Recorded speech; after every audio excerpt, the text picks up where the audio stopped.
But for now, back to you. All right, thank you very much, Jimmy. On matters to do with Saudi Arabia and Kenya business ties, and still remaining in the Middle East area, President William Ruto and his Iran counterpart Ibrahim Raisi presided over the signing of memoranda between the two countries. President Ruto, who hosted the Iranian president, who was in the country for a state visit, agreed to partner in 5 sectors, including agriculture, ICT, education, tourism, and blue economy. Jeff Curry with the details. Nice to meet you. After Tuesday's postponement of the Iranian President Ebrahim Raisi's state visit to Kenya, President Raisi arrived in the country Wednesday morning and proceeded to State House, Nairobi, where he was received by his host, President William Ruto, and accorded a 21-gun salute by the military. The two heads of state retreated for a meeting where they have agreed to cooperate in the agricultural sector, including a mutual cooperation in the field of animal health and livestock production. Most specifically, I sought the President's commitment in facilitating the export of more tea, meat, and other agricultural products to Iran, and through Iran to the Central Asian countries.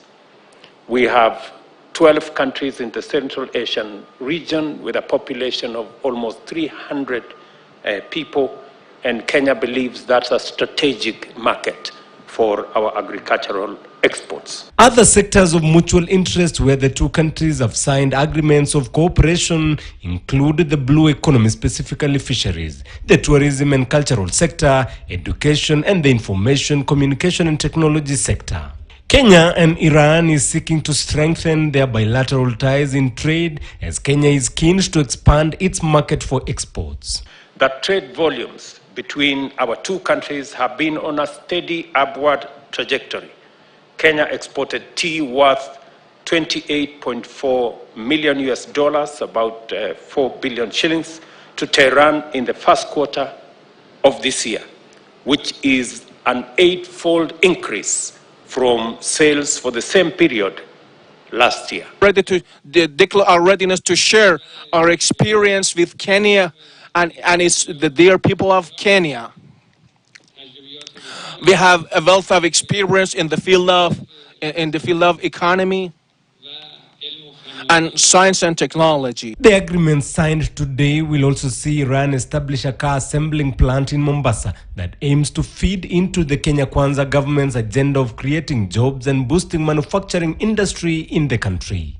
His Excellency President Raisi conveyed to me information that will be good news for stakeholders in our mechanical and automotive sector, including dealers, engineers, technicians, and other workers.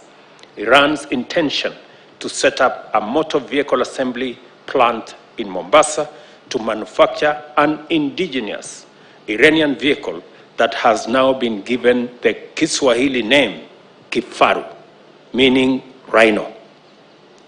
And I hope it will be a tough one, Your Excellency. There are no insurmountable barriers for development and expansion of our relations, and I'm sure this could be a right groundwork for expansion in other different fields.